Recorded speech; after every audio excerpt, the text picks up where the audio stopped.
Hi, I'm Tanish, and this video is going to be about permutations, combinations, and distinguishable permutations. I'm first going to teach you how to determine if the problem has to be solved with permutations or combinations, because I think that's the hardest part about this. And then I'll teach you how to solve using either one of them. A permutation of n different elements is an ordering of the elements such that one element is first, one is second, one is third, and so on. It's written out as NPR. And the key word when talking about permutations is that the order that I mentioned matters. The order is matters. Alright. What does it mean that order matters? So if I were to arrange, if I were to say that we have Jim, Tom, and Sarah. And let's say that they have a race, and let's see who comes first. What are the possibilities of who's coming first, second, and third? Jim came first, Tom came second, and Sarah came third, right? It would be different. It would be different if Sarah came first, Jim came second, and Tom came third. These two are different, yet they still have the same people, right? So the order matters on which way I keep them, because being first is different from being second or third. Now for combinations. A combination of n different elements is when the order does not matter. So combinations are written as n, c, r. Okay, so the order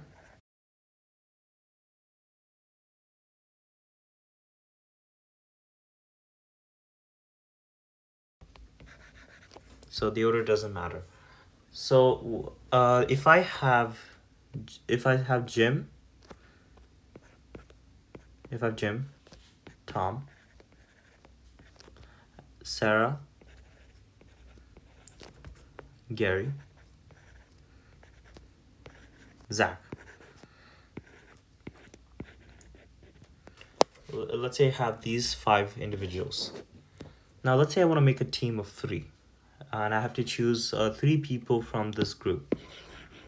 And let's say I choose Jim, Tom, and Sarah on my team of 3. Okay.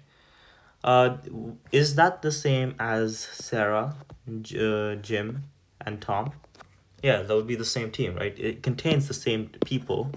I just put them in a different order, right? But when we have a team, right, the order that I choose them doesn't matter. It'll be the same team, right? As opposed to having, let's say, Jim, Tom, and Gary. Now this is a different team because I have Gary instead of Sarah. So this is what it means to have order matter and order that doesn't matter. And when you have problems, this is what you use to differentiate and choose whether to use permutations and combinations. Let's say we have 8 people serving on a committee. In how many ways can a chairperson, a recorder, and a treasurer be chosen from the committee members? So there are 3 positions. There's a chair member, there's a chairperson, a recorder, and a treasurer.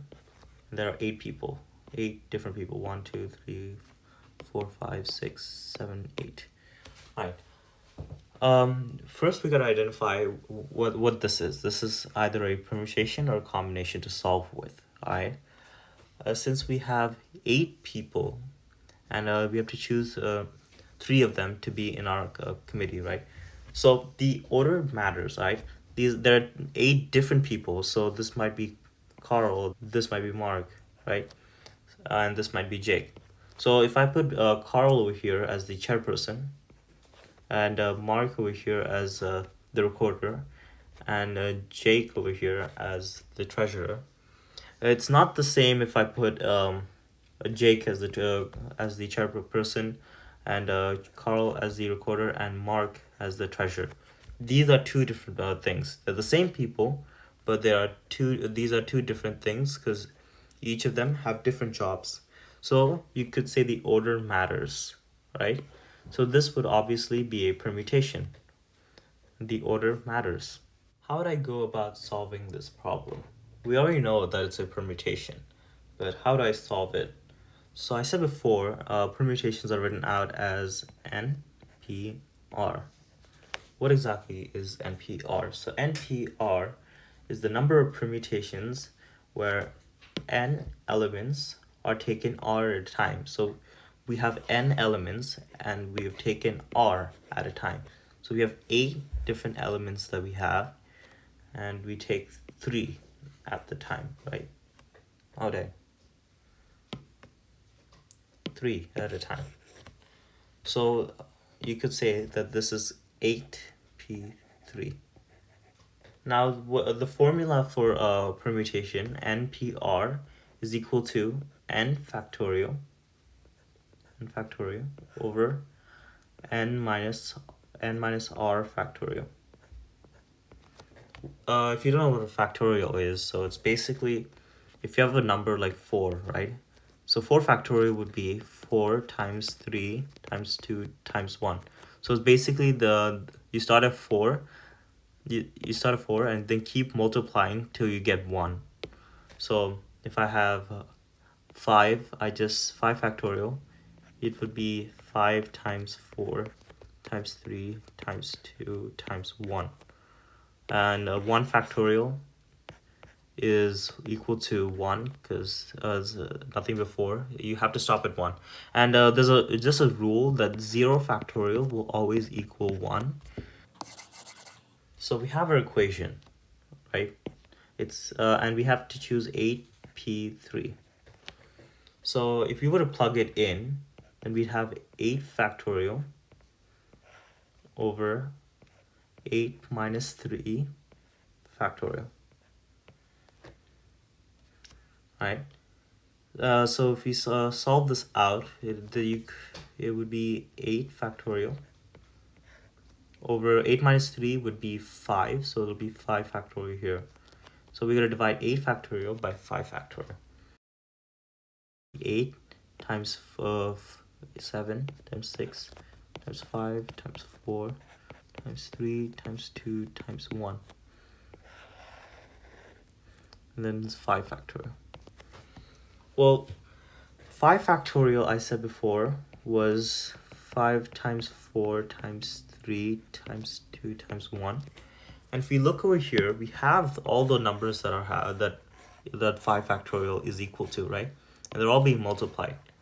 So we could just cancel those values out along with 5 factorial. And then we have the remaining 8 times 7 times 6, which I don't have right now. Let me go and get the answer to that.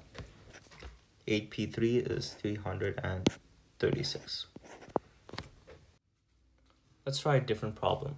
In how many ways can Zach, Andrew, Mark, and Jimmy be arranged in a line? So we have Zach, Andrew, Mark, and Jimmy. And let's make this the slots in the line. So it matters where you are on the line, where you can be first in the line, or you could be last. Okay, so since it matters, if I were to put each of them here, if I put Jimmy here, Mark, Andrew, and Zach here, it's not the same as putting Zach, Andrew, Mark, and Jimmy like this. It's not the same elements, the same people, but it's in a different position. So that means that the order matters and you have to use permutations. Since order matters, we use permutations. How do you solve this? So it's obviously NPR, but what is N and what is R? Well, there's N elements. N elements as since there are 4 people to choose from, there are 4 elements, right? And since we're choosing 4, since they're all lined up in a line, that means there are 4 slots in the line. So there are 4. There are 4 R. R is equal to 4. So the people in the line, there's 4. So it's right now 4p4. N factorial over n minus r factorial. So if I plug it in, it's 4 factorial over 0 factorial. I said before 0 factorial is 1, so the answer is just 4 factorial, which is 24. Out of 20 students in a class, 3 are selected to represent them. What are the different ways 3 can be chosen from 20? So there are three slots for this occupation. Out of 20 students, only 3 people can be chosen to put into them. So all of these occupations are the same. If I have Jack, Tim, and Mark, and they're chosen, it's the same thing as if I put Mark over here, Tim over here, and Jack over here. These are the same representees, and the order doesn't matter because it's the same occupation as well, right? They're all representees, so no matter who are put in first, the representees are the same. As opposed to if I have Mark, Tim, and Zach, this would not be the same. This is clearly a combination because the order doesn't matter. If I have the same people, I can put them in any order and the order doesn't matter. Given that this is a combination, how do you solve them? So, the way you write our combinations, I said before, was NCR. And the equation for this is different from permutations. The equation for this is n factorial over n minus r factorial times r factorial. Okay, so n is the number of elements. So and since there are 20 students or 20 elements, so n is 20. And R would be the what would be chosen. So the representees that are chosen from the class. And since there are 3 representees for the class, the R would be 3. So the equation is 20CR. So if I were to put that in, it would be 20 factorial over 20 minus 3 factorial times 3 factorial. So I'm going to simplify this a bit. It'll be 20 factorial, and this will be 70 factorial times 3 factorial. Okay, so 20 factorial is the same thing as 20 times 19 times 18 times 17 factorial, right? Because 17 factorial is it multiplied all the way down to 1. So with that being said, it'll be over 17 factorial and 3 factorial.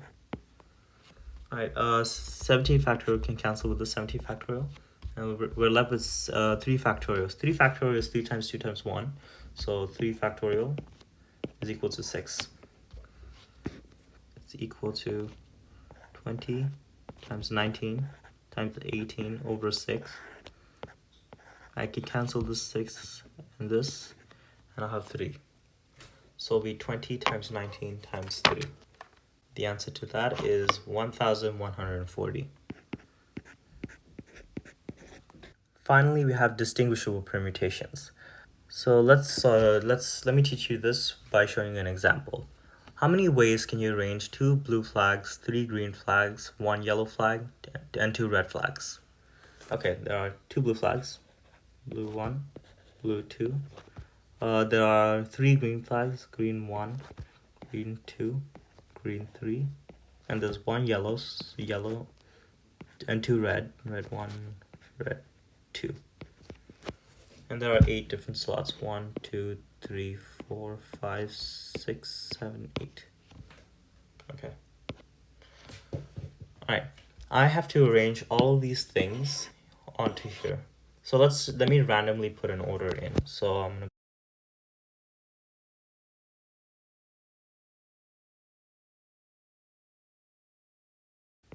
So this is a random order.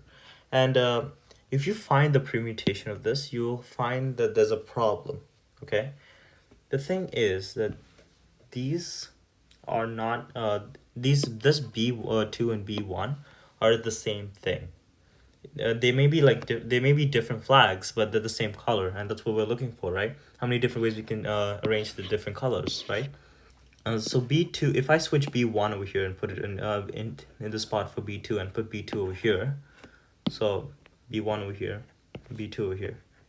If I like switch them, this would still be the same permutation, right? It still has the B1. It still has a blue in the first column and a blue in the fourth column. So it would still be the same. It's the same possibility, and this problem is the same for all of these different colors, right? This green and this green, all of them are the same color. So if I switch them around in their designated spots, it wouldn't change the entire possibility. So that creates a problem. So normal permutation doesn't work, but we have distinguishable permutations. So distinguishable permutations have a certain formula to it. So suppose a set of n objects has n1 of a kind object and n2 of the second kind of object, all the way to nk of a type of object. So and with n equals to n1 plus n2 plus all the way till nk. Then the formula would be n factorial over n1 factorial times n2 factorial all the way till nk factorial. So n1 is the number of objects of a certain type of object, n2 is a number of another certain type of object, all the way till nk of is another number for a certain type of object. So if we were to apply this formula onto our situations, so there are four different types of objects. There are two blues, three greens, one yellow, and two reds, as I've stated before. So there are two blues. That's the key. There are three greens, and there's one yellow and two reds. So let me write that down. So blue is there's two blues. So I can say n1 is equal to 2, n2 is equal to 3, n4 is equal to 1. No, n3 is equal to 1, and n4 is equal to 2. So this is blue. If this is blue, this is green, this is yellow, and this is red. So that's the number of type of each of these, right? And then n is basically the sum of all of them. N would be the sum of 2 plus 3 plus 1 plus 2, and that's equal to 8. And if we apply the formula, it would be a over a factorial over 2 factorial times 3 factorial times 1 factorial times 2 factorial. For this, I need a calculator to solve this. So the answer I got is 1,680. So that is the different ways to align these elements.